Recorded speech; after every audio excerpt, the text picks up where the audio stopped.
Hello, সবাই কেমন আছো? আশা করি সবাই ভালো আছো। আর তোমাদের ভালোবাসায় আমিও ভালো আছি।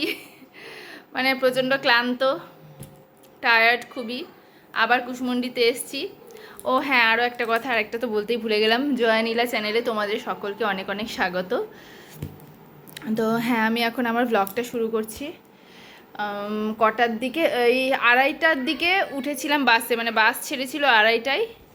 2টার সময় পৌঁছেছিলাম স্ট্যান্ড স্টেট গ্যারেজে পৌঁছালাম হলো হ্যাঁ 2টোয়। 2:30টার সময় বাস ছাড়লো, এখানে এসে পৌঁছালাম 3:30টায়। এসে নিয়ে কাজ শুরু করে দিয়েছি, ঘর টর পরিষ্কার করলাম একদম।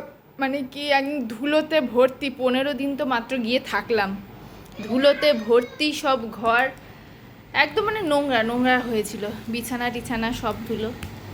ঝাড়াঝাড়ি মুছামুছি, মানে ঝাড় দিলাম ঘরগুলো ভালো করে, মুছে টুছে পরিষ্কার করে সব পরিষ্কার করলাম, রান্নাঘর থেকে শুরু করে সব কিছু সব পরিষ্কার করলাম। তারপরে তো পরিষ্কার করতে করতে কটা বাজলো, এই 5টা 5:30 বেজে গেল। ওই 3:30 থেকে ধরেছি, 5:30 বাজলো। তবু তো কাপড় চোপড় কাছাকাছি হয়নি। বিকালে আর কি কাপড় কাচবো, কালকেই কাপড়টা কাচবো। তো আর তারপরে ওর বাবাই যেতে চাইছিল বাজার করতে, তো আমি বললাম যে থাক, আমি বাজারটা করে নিয়ে আসি। আর পুচকিরও খিদে পেয়ে গিয়েছিল। ও তো গোটা রাস্তায়, মানে বাসের মধ্যে ও ঘুমাতে ঘুমাতে এসছে গোটা রাস্তা। আমি তো ঘুমাতে পারিনি, ওকে কোলে নিয়ে আছি, জিনিসপত্র আছে, কি করে ঘুমাবো, ঘুমাতে পারিনি আমি, ঘুম আসছিল না। তবে আজকে রোদ থাকলেও হাওয়াটা ছিল যেহেতু, ওই জন্য অতটা গরম লাগেনি বাসে। আর বাসটা খুব যে ভিড় ছিল তাও না।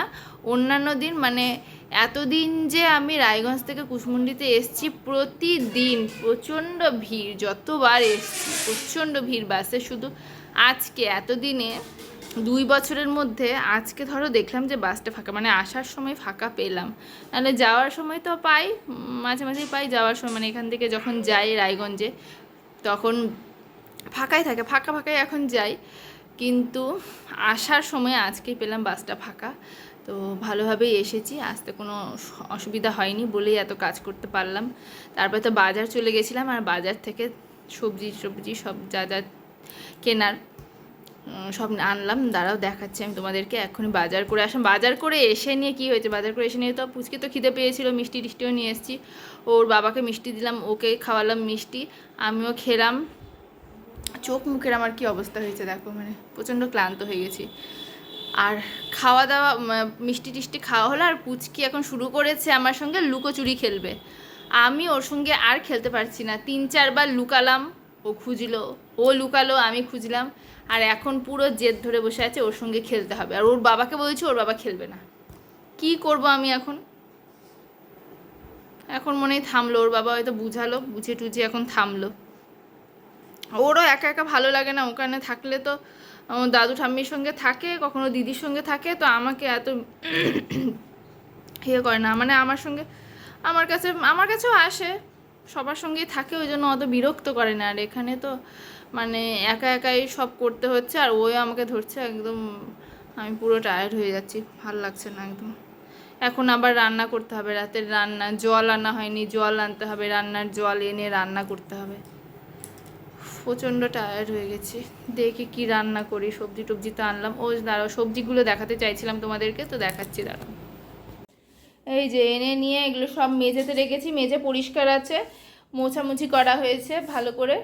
তো এখানে রেখে দিচ্ছি যে শাক, কাঁচা কলা, পেঁয়াজ, আলু, পটল, ঢ্যাঁড়স, আদা, রসুন, কাঁচা লঙ্কা, হলুদ এনেছি। হলুদ মনে হচ্ছিল যে ছিল না, মনে হয় যাওয়ার সময় যখন গেছিলাম এখান থেকে তখন মনে হয় কম ছিল, তো ওই জন্য নিয়ে নিলাম যদি না থাকে। তারপরে মুড়ি নিয়ে এসেছি, মিষ্টি, তারপরে কলা, আরটা কি চা পাতা, এই যে চা পাতা, এটা কলা।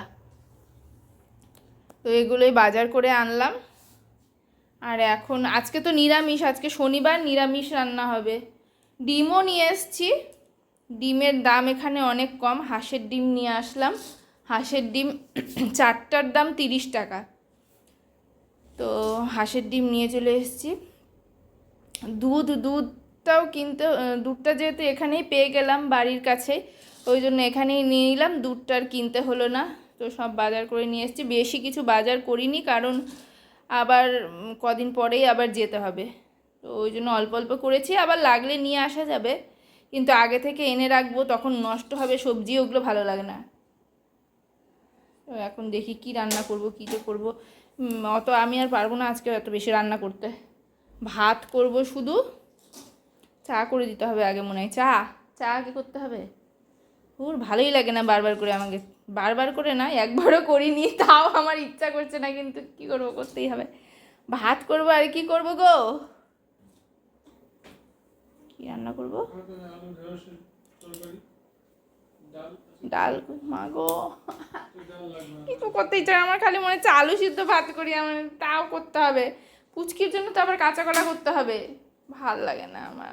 দেখি কতটা বা কী পারি না পারি। আচ্ছা ঠিক আছে, যাই রান্না করতে। তো ভাবতে ভাবতে একদম আরও সময় চলে যাবে। কটা বাজলো? 7:20 বেজে গেল। যাই রান্নাঘরে। তো বন্ধুরা, আমি আজকে রান্না করলাম হলো ভাত, ডাল আর কাঁচা কলা আলুর তরকারি। কাঁচা কলা আর আলুর তরকারিটা করলাম কারণ পুচকিরও হয়ে যাবে ওটা। তো কাঁচা কলা আলুটা আমরা করে নিয়েছিলাম, আমরা দুজনে খাওয়ার জন্য একটু তরকারির মতো করে নিয়েছি, আর ওর করেছিলাম ঝোল আর ঢ্যাঁড়স ভাজা। করতে ইচ্ছা করছিল না, তবুও কোনো রকমে করলাম রান্না। আর ওকে তো খাইয়ে দিয়েছি রান্না করে, আর আমিও খেয়ে নিয়েছি, আর এখন ওর বাবাকে খেতে দেবো। তো আজকে আর বেশি ভিডিও করতে পারলাম না, এতটুকুই আজকের ভিডিওটা। আর এখানেই শেষ করছি আমি আজকের ভিডিওটা। তো ভিডিওটা যদি ভালো লাগে তাহলে লাইক করো, আর আমার চ্যানেলটাকে সাবস্ক্রাইব করে দিও। তো দেখা হবে আবার নেক্সট কোনো ভিডিওতে। ততক্ষণের জন্য টাটা বাই, সবাই সুস্থ থেকো, ভালো থেকো।